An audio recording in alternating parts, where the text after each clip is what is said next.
Hello and welcome back to another episode of Fully Booked, the Hidden Gems author podcast, in which Craig Touch and myself, Roland Hume, chat to some of the interesting figures and leading lights of this crazy industry of self-publishing that we are in. And today we are delighted to have a very special guest. She is Kay Webster, who we can call Christy. She kind of gave us permission. She is a USA Today best-selling romance author, and she is here today to tell us about how to be a successful self-published author, not necessarily going through traditional routes. So, Christy, we are delighted to have you here today. Thank you so much for joining us.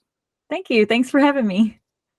Oh, well, we're really looking forward to chatting to you. And of course, we wouldn't be here without the man himself. It's Craig Touch, the owner and founder of Hidden Gems and an author himself. How are you doing today, Craig? I'm doing great. Thanks, Roland. And thanks for joining us, Christy. Yeah, we wanted to talk to you specifically about your experiences with creating a members club or well, you started off using Patreon, which a lot of authors are aware of, but maybe aren't so sure about how they can use that themselves, or maybe they've thought about it, but weren't sure what they would offer. The idea being that you have with Patreon, you have different levels of membership that people can come and they subscribe to you, or I mean, you can tell us better, but and then they pay a certain fee, and then different levels of fee provide different benefits to them, right? So, but a lot of authors don't know about this. But you have a lot of experience. You've been doing it successfully for a while. So why don't you tell us a little bit about that journey and how you got started with it and how it's gone and all that, and then we'll jump into it. Sure. I have always been an author that always wants different kinds of, ways to bring in income, because I've had books banned off of Amazon before, and it really just kind of rocks your world when you can't sell something that people really want. And so, this whole time I've tried to figure out creative different ways to bring in income that didn't really rely on one, platform or place. And so when I kind of heard about Patreon, it piqued my interest, because I do have what I would call super fans, the people that go to my website and buy signed paperbacks every pay period. Like, they just, without fail, if there's a new version, they want it. And so I thought, I could really spoil these people and really, make something cool from this. So then I started researching it. And honestly, there wasn't a lot of information out there, especially for authors. So I kind of had to really just, spend a lot of time picking apart everything. And I even joined some other people's, like other authors and their Patreons, because I wanted to see kind of what they were doing. And it kind of helped me figure out what would work for me and what wouldn't work for me. Anyway, so I spent several months working on that. And then January 1st of 2022 is when I decided to launch my Patreon. And I told my people in my newsletter and posted it on socials or whatever, but I'd worked hard creating the tiers and everything for different levels of membership, because I figured I wanted something for everyone, for the person who has $5 a month to spend to get a free ebook or whatever, all the way up to somebody who has $200 a month to spend and wants like an elite package of stuff. And so I have everything in between on those. And could you quickly tell us what an elite package is? Well, I have one that's called the VIP, and they get to spend, up until recently, I actually lowered the price just a smidge, because, like we had mentioned before, I moved from Patreon, but I was charging $200 a month, and they got a special edition hardback of one of my books that we chose. And I don't know if you guys can see this, but like this was the one for December, but it's got like embossed lettering and like really cool stuff. And so basically I take, I have a lot of books, like 130 different books. So I have a lot to play with.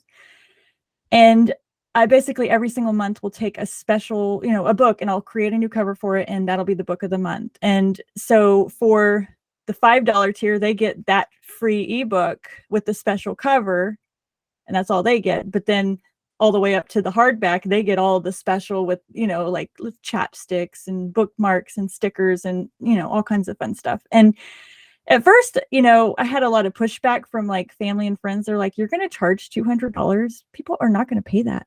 And I was like, well, I've looked at the statistics on my website of people that buy paperbacks. And, you know, I had one of my one of my readers she spent like $1,400 in 1 year on paperbacks because she wanted them. So I thought, you know, that's my ideal member in this tier. And so I basically built this tier using that person as my, you know, ideal customer. And so, and of course, as soon as I created this, she was the first one to sign up.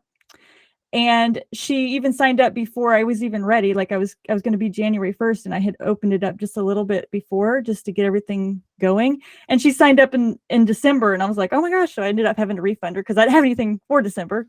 But I mean, that kind of gave me the confidence, like, okay, this is good. And then at first I was going to have this crazy idea that 100 people could be in this, you know.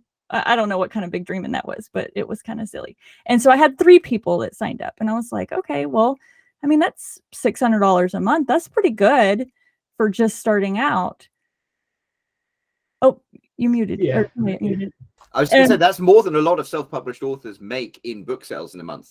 Yeah. Right. And so it was very like motivating to me. And the thing that and so the tier beneath it was 150, and that was for a paperback. So they got all the same things that the VIP got, except for they got a paperback instead. And so a lot of them, I had a few people sign up for the 150 one, and then I have a $30 tier where they get the sticker of the month and a personalized, you know, signed letter or whatever. So, and I mean, and they still get the free ebook or whatever. And anyway, so I had people kind of like dipping their toes in. They didn't really know what this was about, but they kind of wanted to see what it was. And it wasn't until I really made it limited that all of a sudden it exploded. So my VIP, I had 100 members and I had 3. Okay. But then I decided I'm going to move it down to 10, like a maximum of 10 members. And I kid you not, the second that I made it 10 and I told them there was only 10 slots available, 10 people were in it. And they did not leave. They stayed in it. They did not want to miss out on anything. That was VIP to them. It was exclusive. Nobody else could be there, only them. And so then I was like, okay, well, I better do this with the $150 tier too. And I changed them to, I think, like 50 or something. I didn't sell out of those, but I had a lot of people get in there. But then what was happening was all these people in the paperback tier, the $150 tier, were like, if you ever open up any slots in VIP, I want in.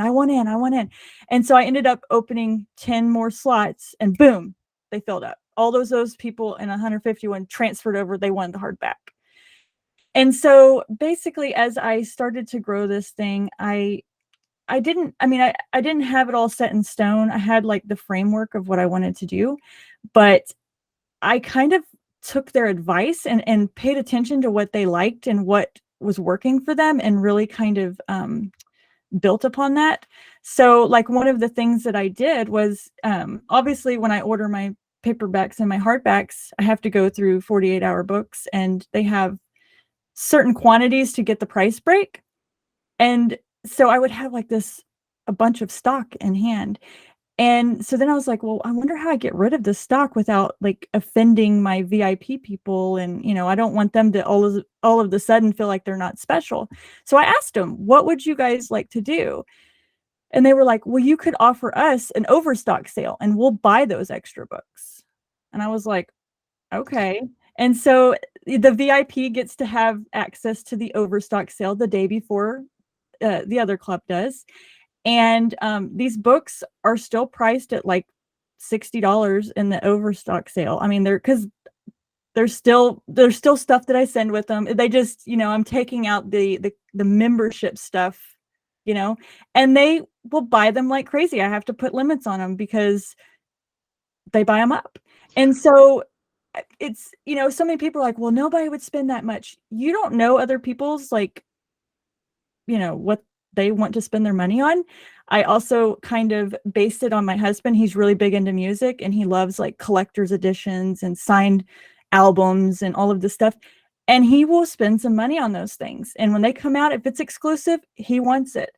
One of the things that I do is I number them. So like in this one, it's like out of 25, 1 of 25, 2 of 25. And I mix it up so that everybody kind of gets a chance to have number 1. And that's a big deal to them. They love it. And if they get number 1, they freak out. And that idea came from my husband, because he said, a lot of times albums are numbered, and that's like a really cool deal for him. So, it's just kind of seeing what works and what people like, and really playing up the specialness,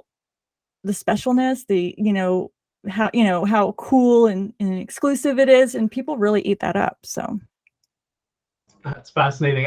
So do you even have an idea of why people would want to buy multiple copies of the same book? Well, I have a few reasons. Well, first of all, for instance, when my book got banned, The Wild, back in like 5 years ago on Amazon, people wanted something that was banned, and they wanted every version. If there was a paperback or a hardback or whatever, they want all the versions, because it's something that they can no longer get. And it kind of is the same thing with these, because once these are done, nobody else gets them. Just the people that are in this group will have access to buy it, and that's it. And so I have seen that a few of them will buy several to either gift to their friends, or to have additional copies, or even to flip in resale groups. And a lot of people are like, oh my gosh, aren't you mad? And I'm like, no, they bought the book. That's their book. Why? I mean, it's theirs. Like, I don't care what they do with it after that. They paid for that right to do whatever they want with that book, Does it blow your mind? I know, it's cool. I mean, and it's interesting, and people are, and then I also developed this really close relationship with these VIP members and the other club members, because, I'm, mailing stuff to them and communicating with them. And, if their payment messed up or something, I reach out to them and I'm talking to them. And so they feel, not obligated, but like a sense of loyalty. Like, they don't want to, bounce out of there. They want to stay in, because, they want to be a part of the club and everything else. And I had a couple people at Christmas time be like, oh, I have to deal with my kids' stuff, but I promise I'm going to get back in January. So save me a spot, And so it's just I don't know. I guess because I think of them as like the super fans, they get the special treatment and, all the bells and whistles, and that's what makes it fun for them. Yeah, it's great. You've created like a demand for your books, almost like people collect comics. Like they're like, oh, I've got the limited edition. It was banned in the stores, and it's going to go up in value. So Right. it's really interesting, especially the idea of, as soon as you limit the demand, you get all those signups, which is something that we hear about a lot, where somebody like Mark Dawson does that, right? He's got his really expensive Ads for Authors course, and it's a course that's recorded. Like, he could sell as many copies as he wants. He could leave it on his website, but he doesn't. He creates the demand by saying it's only going to be open from this date to this date, and once it closes, it won't open again for I don't know how many months, right? So as soon as you limit access to something, you create demand, and that's awesome to see that you did that. Right. Well, and it's not just like tangible gifts, because a lot of people are like, well, I only have one book, or what do you do then? I can't give out a book every single month. And it's not necessarily about the tangible gifts. It's about doing something special for your group every month. So maybe you don't have books to where you want to do $200 a month tiers and give one every month. Maybe you want to do something quarterly, or maybe you want to do just more access to yourself. And, because in my group, I'll post and give them updates on, what's going on, what I'm working on, things like that. And they just eat it up. Thanks for the update. Love it. And, something new that I did was I just created a crossword puzzle, or a word search puzzle, from one of my books. That's this month's book of the month. And it's all words from my book, and it's just a free printable that they can get if they're in the club. And, it could be lots of things. If you only have, 3 books, maybe you do, a hardback version, and then later do a version with all 3 books in them or whatever. Like I've done mix and match of different types of books. Like I have some stalker themed books, and I did a whole book that was a special edition book that was just those books in one book. And they love it. Another thing they like to do is they like to vote on things. And so Patreon has voting power you can add as a benefit. And what my club does is they get to vote on the book of the month every quarter. So I choose it for the other time so I can plan ahead and, get them ready. But then they get to have a post where they, start throwing out all these ideas.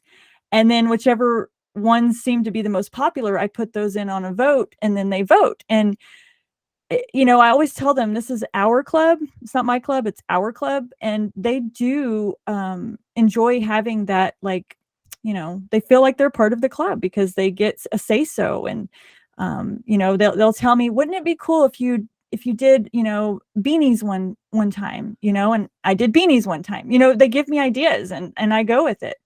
A lot of times it's, I can't think of everything. So if, they come up with fresh stuff. One girl one time in the VIP said that she wanted a paddle with the book's name in it. And so I ordered paddles, and they just love that. And of course it creates, FOMO for the other groups. They're like, oh, I want a paddle, like, but I'm not in VIP, how do I, and so with like VIP, they get an extra gift. That's one of their perks. So like in that one, they got the paddle.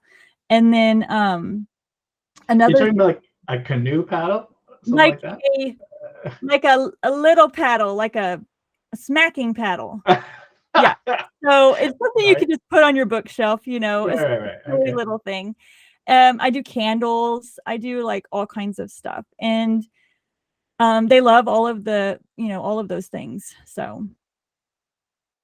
Yeah, I mean, that's amazing. So that's one of the questions I was going to ask is what you would be able to offer to these people every month. It seems like that's work in itself, coming up with just what you're going to do for all your different levels every single month, on top of all the things that go along with publishing new books, writing new books, editing the books, doing all that stuff. Like, it sounds like do you have like a team of people that help you out, or are you doing this all on your own? Well, my sister works with me, and she does a lot of the back end stuff, making sure that we print off the spreadsheet and give the right things to the right group. As far as like, I create all the newsletters and the graphics, I create all the covers and, all of the stuff. So I have that privilege of knowing how to do that. So, I understand that that's like something that I can do. But there's still so much that, you can do even without all of that stuff, even like one of my friends that I know that has a group, she, as she's writing her book, she puts a chapter up there and lets them read it.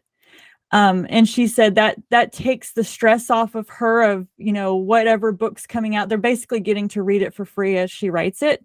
And that's part of their perk of being in there. And so it's just, there's all these different, naming rights is one of the things that you can do. So like I had a story I was working on, and I was asking them for help on character names that, for the side characters. And if they were selected, then I would use their name as a side character. So, they get the perk of, they helped name the character, plus their name is a side character in the book too. So, there's all kinds of fun stuff like that. And I have another friend who, anytime she puts out a new book, in the dedication part of the book, she includes all of the Patreon members' names.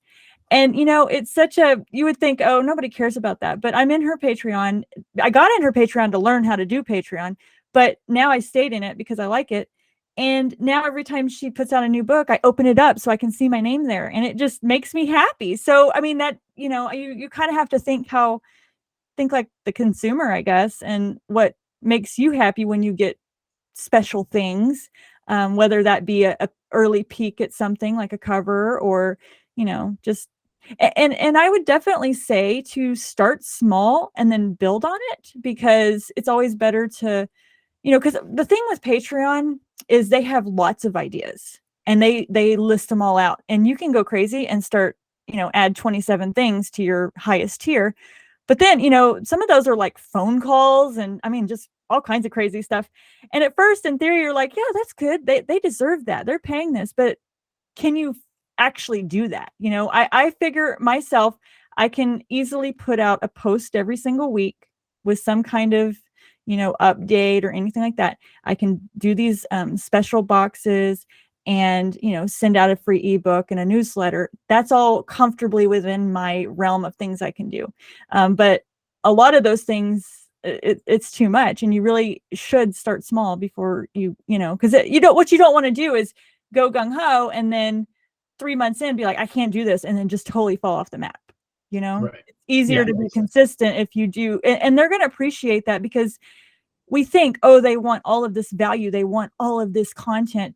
No, they're receiving so much content from all of the platforms. They really don't. They just want a reminder that you're there and they can access you, and that's all they want. They don't want just daily stuff. It doesn't have to be that way. So right, but at the same time, they still want to feel like they're getting value for right.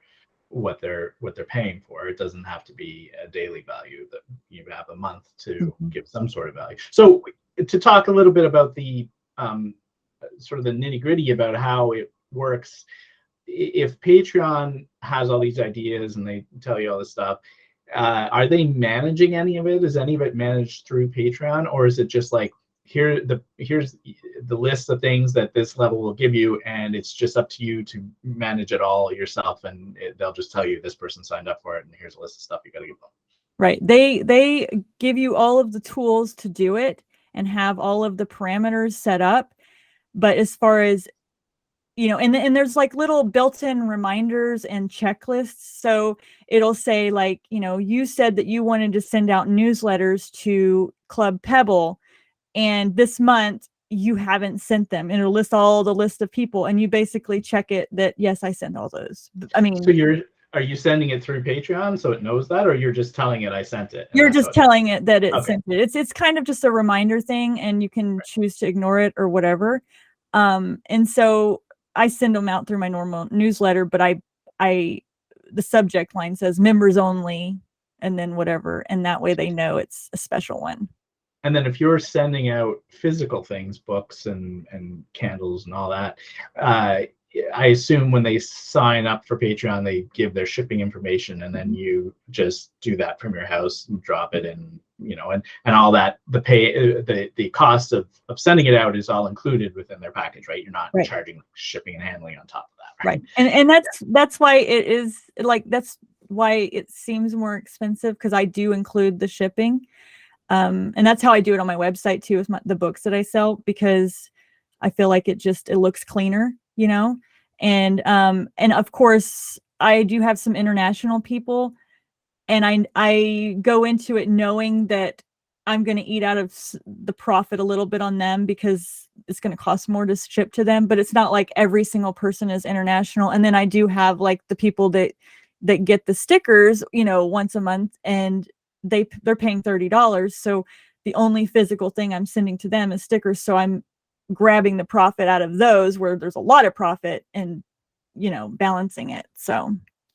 Right. And do you send that out in a certain time frame so that it always gets there within the month that it's supposed to? Yeah. And I do what I try to do is send every single person their stuff on the same day. So, because I don't, it's kind of a surprise too. I don't, I might show them little peeks and everything, but they, I want them to kind of get it all at the same time. And I used to do it like the first week of January, or, like January 1st week, I would do it. But with Patreon, the first few days, I would say 4 to 5 days is a lot of up and down. Like people, it just doesn't seem like it's all the people are just that are going to be in the group for that month or in there. It's like they're either in or out or whatever. It's not very clean that first few days. So I let the dust settle, and then I send out to all the people, and then anyone later that joins, I just send them as they come in. And then if it comes towards like the end of the month, like the last day of the month, I know that they're going to get charged $200 or $150, and then a couple days later they're going to get charged again. So I reach out to them and make sure that's what they were wanting to do, and make sure that they wanted this particular month even on the last day, and they aren't actually trying to sign up to get for next month. And most of the time they're like, oh yeah, I just wanted to catch this one at the very last minute, I got paid before it ends. But every now and again they're like, no, I want to be for, February, don't charge me for this month. And so I'll refund them or whatever. But if somebody signs up on the last day of the month and you've already sent out the mailing, and they wanted to be in for that month, you would then just send it out, I guess, right away. And Mm-hmm. Yeah. So if when you're talking about the movement, are you saying that there's a lot of people sort of like leaving and coming and all that in all the groups, maybe not the top tier group, but in all the other groups every month? Yeah, I mean, you always have people that are going to, one or two people that are going to fall off because they, their card declined, or they, and that's the thing too. If their card declines, sometimes it takes a couple of days for it to try it again. They get the money, they get the notifications and everything, and then it'll hit again, and then it'll charge them. And so, for me, one thing that I did change this year, but one thing that I did notice is every quarter when I would do my overstock sales, I would have a lot of people jump into the $150 tier that weren't ever there before. And because they wanted to try to get those, word was on the street that I sold these extra books and they wanted to get them. And so there was really no way I could, I didn't really have any rules. So I didn't want to just be like, oh, you can't do that, because I didn't have any rules in place. But when I started this year, I did put a rule in place that, you have to be a member for, 3 months straight to be able to get into that quarterly overstock sale. So, it's just one of those things that you kind of learn as you go. And another thing that people don't think about, and something that I do that's very successful, is all of my tiers get a percentage off on my website. So they get a coupon, like a coupon code. And Patreon allow you to type in the coupon code and it'll notify them like, this is the new coupon code. You have to go do it every month, like update it, but it takes like 2 seconds. And you think, okay, well, gosh, they're paying $200. You now you're giving them a code to go spend more money on your website, and they do. They live for that coupon code, and I don't know. That's just, I mean, these are super fans. Well, that makes sense, right? Because you think about it, like I've got a Costco membership, so I'm paying, whatever it is every year, and then all that is allowing me to go to Costco, right, and spend more money. So right, exactly. It's the same sort of thing that you've got going on there. Right. So with Patreon, they're not managing some of the stuff, but they must be managing other things. Like you said that they allow voting, right? So I guess you set up a poll on the Patreon site, and then they would, notify the people in that level that they can come and answer the polls. That right. So basically, anytime you make a post or anything like that in the group, it notifies them that, oh, okay, there's been a post made in the group, and they can go check on it and see what it is. And so the poll will be on there, and as they click on it, it'll say who's winning, kind of like on Facebook. Okay, so sorry, I don't really use Patreon myself, but so there's an actual group, as in like everybody in that tier has access to some kind of like a message boardy kind of thing, and right. you can all chat together or with you one-on-one. Yeah, it's very Facebook-ish. You've got a wall or a page. Now I'm the only one that can post. Oh, okay. But they can comment, and they also can private message me. Okay. And so, they message me all the time about questions or, concerns. And if they received a damaged book in the mail, like I try to, I make that right for them or whatever. So, it's basically, I make all my posts and then they get in there and comment. And there's even a thing called Lens, LENS. And it's basically like Instagram stories or something, and you can take a picture and it lasts for like 24 hours or whatever. And you can actually specify who can see the lens. So I could specify like my top 2 tiers, and that's a benefit that they get exclusive lens access. And it's just basically they get a special access to a picture that maybe it's a early look at a book or whatever. So wow. So what's your breakdown in terms of, like the cost that it would cost generally in a month, even as a percentage? Like, are you spending, 20% or something to get back 80% of whatever the fee is for that level? Like for the $200 level, how much of that 200 is what, like, an actual fixed cost that is costing you, like, to produce the books and all the gifts and everything? I guess there's probably an average. I'm sure some months are more than others. Making a paddle is probably more expensive than a candle. Right. But like, what's kind of like the average, breakdown? I would say it depends on all of the special things that I do for the book. Sometimes I do get a little crazy and they get spoiled and it eats into my profit. And then sometimes I do pretty well and stick to the plan. I've done color pages before inside the books, and I've done like custom artwork, and all of that stuff is going to, raise the price. And I try not to do that every single time. But I would say anywhere between, for me, because I'm buying on a bigger scale, because I've got a lot of people in the club right now, I would say anywhere between $2,000 to $3,000 is what I spend. And then to make, $8,000 or whatever. So it's still a good profit for me, to do that and put my time in it, because, a lot of times there's a lot of stuff that we do that we put a lot more effort into and don't make any kind of. Yeah, exactly. and that's across all your tiers, I assume, right? Right. Yeah. I kind of think of it as a big whole thing, because I buy all the things. And then how many people do you have now? Well, when I was in Patreon, before I switched, I had around like 72 people or something like that spread across them.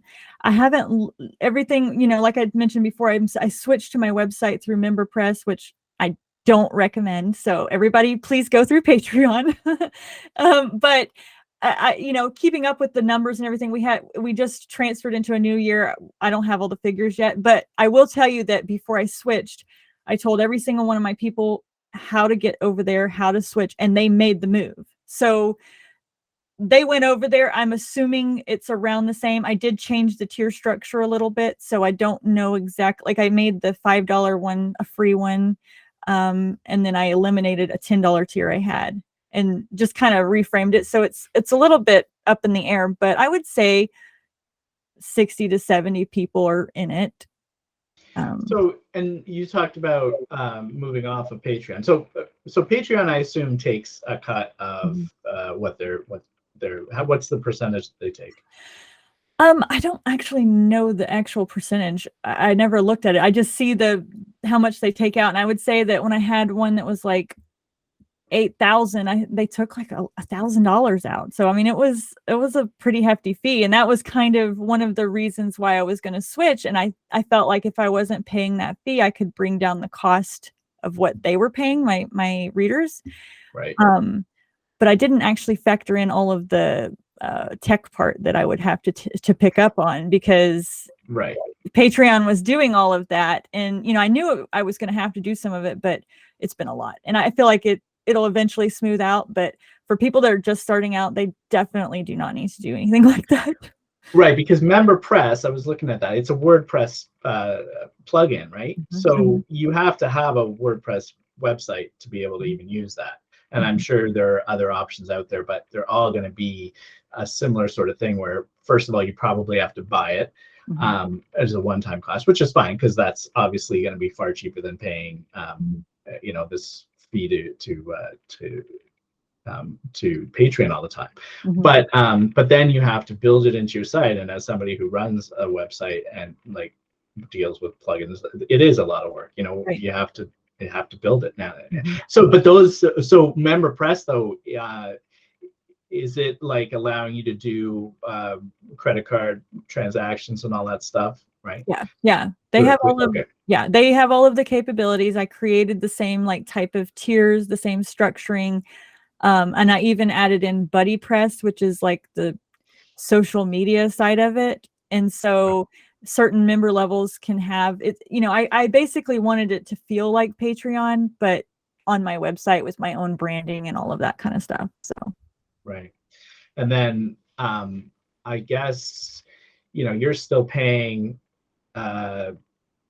then the credit card fees, which is 2% or whatever. So I guess Patreon sounded like it was more like a 10 or 12% that you were paying if it was $1,000 on it 8,000 might have income. been like 11%, I think, or something. Yeah. It was something like that. Yeah, so you're paying still a little bit, but it's obviously far more. But then is it worth more work? And I agree. I think at least if you're starting out, going the Patreon route makes far more sense. And then if you get to the level where you are, then you might say, okay, I'm making enough money now, and maybe it makes sense to do that, especially if you have the technical experience, or you want to hire somebody, or you have somebody that that can do it. Right. But that's and part of my decision going for that was a part of my bigger business thing, because again, with the banned books, I was always sending people to my website. It just made sense to have everything on my website because people were already going there, and that's where my traffic was. So not everybody is doing a online store on their website like that. So my reasoning for wanting to do that is most people aren't going to want to do that. So, and I would definitely stay with Patreon because and most people don't have 120 books to when you have that many, it also makes sense to have an online store on your website. Right. I definitely deal in like bigger bulk of things because of that, and I guess because I already do sell from my website, it was a seamless transition to be able to do this like exclusive kind of book packages and things like that. So I definitely, for people starting out, they would start small for sure. Now, do you think the fact that you are very well known, you're a USA Today bestselling author, and that's what drives people to your website? Is it organic traffic, or do you advertise or try to promote people? I don't advertise at all, and I basically work my newsletter hard, and I feel like it's because of having a banned book, you get like a lot of like negative stuff, like a lot of controversy, and so when people talk about things, it just sends people to go find out what it's about. And so I feel like a lot of my traffic that's driven to my website is because of controversial books. But it's very alluring. Is that the right word? It's your little banned book section of the little lock and key, and it's like, oh, because I remember back in the early days when Amazon was more of a Wild West, there were lots of books of a more controversial nature, and then they had the big scrub down. But this seems like an excellent way to make the most of them. Right. Yeah, I definitely have used it as a part of like my branding, like the banned book lady. Lots of people have had their books banned, but I just literally took that and owned it. Like, I'm the banned book lady, yeah, other people are too, but I'm the banned book lady, and people, they go with it, Yeah, that's great marketing. So what would you, to somebody who is starting out, I assume, you have to have a certain level of fan interaction before you can really even consider doing this, right? You don't start off day one, put out your book, and then start a Patreon. You have to have a mailing list. You have to have the ability to reach out to your fans and tell them, hey, if you want some extra stuff, go here. And you don't have fans if you haven't put out a book, and you probably have very few if you've only put out one or two books. I mean, there are exceptions to that, I'm sure, but most people are only going to have it's going to be a slow roll. How long actually were you writing for before you did this? No, I think you're on mute actually. Or You're still on mute. You can see the little mute thing there. Oh, actually, Roland, you're on mute too. Is everybody on mute but me? Yes. Christy, you don't have the little mute icon on though. Oh, and your light's just gone off on your microphone. Okay, what about now? Oh, now yeah. I can hear you. Very good. Okay. Give me a heart attack. Okay, sorry about that. No problem. So yeah, sorry. How long have you been? Were you writing before you started your Patreon?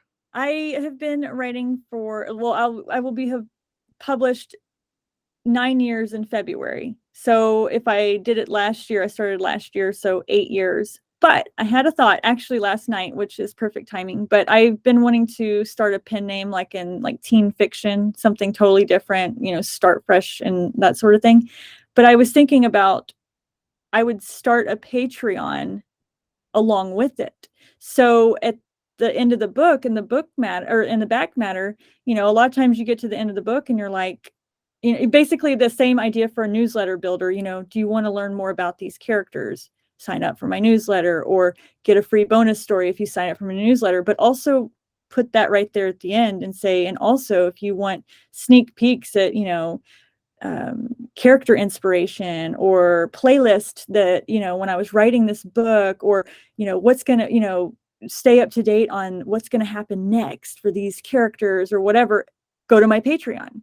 And I feel like people, even if that's your very first book, they've made it to the end, go ahead and hook them then and get them there, and I feel like they could grow with you. And it would be, kind of like, back in the day when I grew my Facebook group, it was like they grew with me. It was like I started this group and I remember I had like 3 people in it, and it was like, okay, I felt like I was talking to myself. And that's what I also told, like I have a class for this memberships club, and I told my students, I was like, you're going to be talking to yourself for a little bit. That's just the way it is. And I said, but you have to imagine your ideal reader is there and just keep showing up and have that content there, because eventually they're going to get in there and then they're going to be like, wow, this place is cool. Look at all this stuff.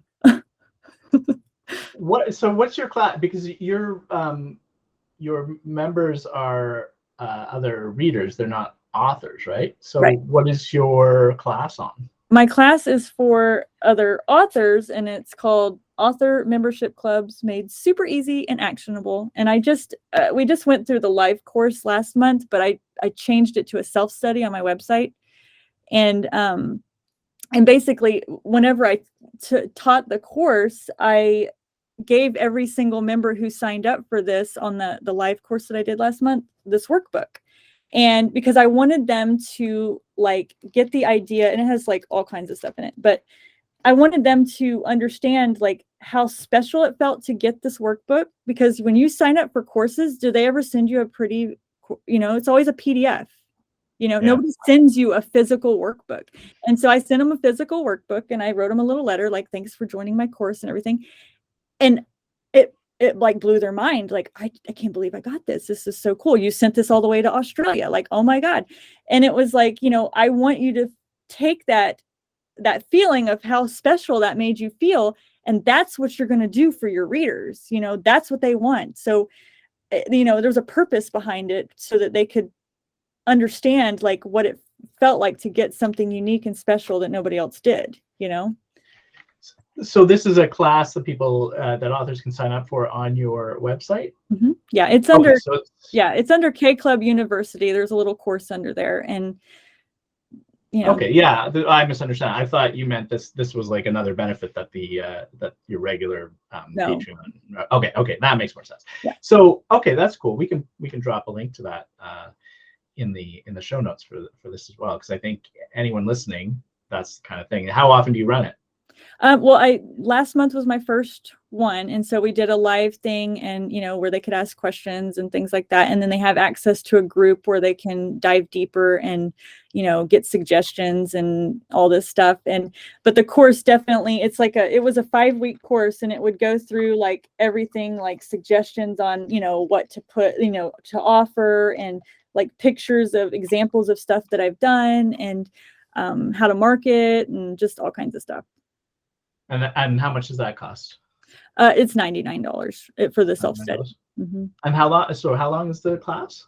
It was a 5-week course. It wasn't. It used to be. It was more expensive before because they got this, but now I changed it to a self-study where because all of the stuff is loaded in there. Now they can just go in there and watch the videos at their own pace. Okay, so now it's recorded.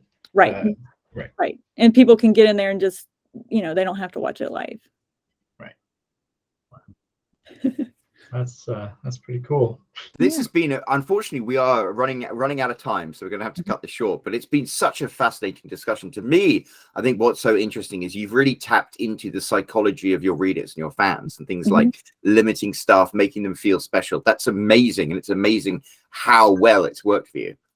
Yeah. So that hopefully, I think a lot of people listening to this will start. I know that I was like, oh, maybe I should take a different approach when I reach out to my subscriber base. Right. So thank you so much for sharing that with us. Craig, do you have any final questions before we wrap things up?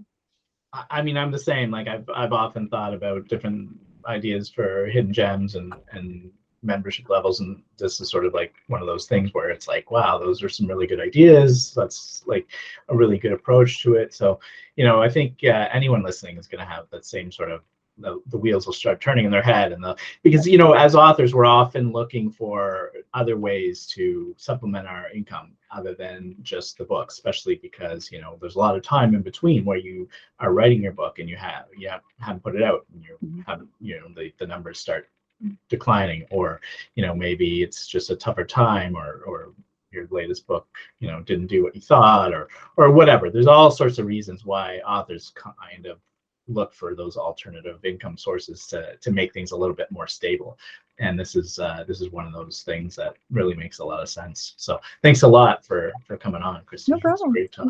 Thanks for having me. And before we wrap up, so Christy, where can people find your banned books and join your fan group and everything like that? Basically, everything is at authorkwebster.com. You can even Google K Webster. I'm usually just popped right up there up top, and you can go in there. Literally everything: ebooks, paperbacks, social medias, clubs, courses, like whatever you want, you can find it there. That is wonderful. So hopefully people will do that. And if you have listened to this and enjoyed all of the wisdom that Christy has shared with us, please don't be shy about leaving a comment down below. Let her know. If you haven't already, whether you're listening to this as a podcast or watching it on YouTube, hit that subscribe button. And we will be back next week with another episode of Fully Booked. Thank you so much.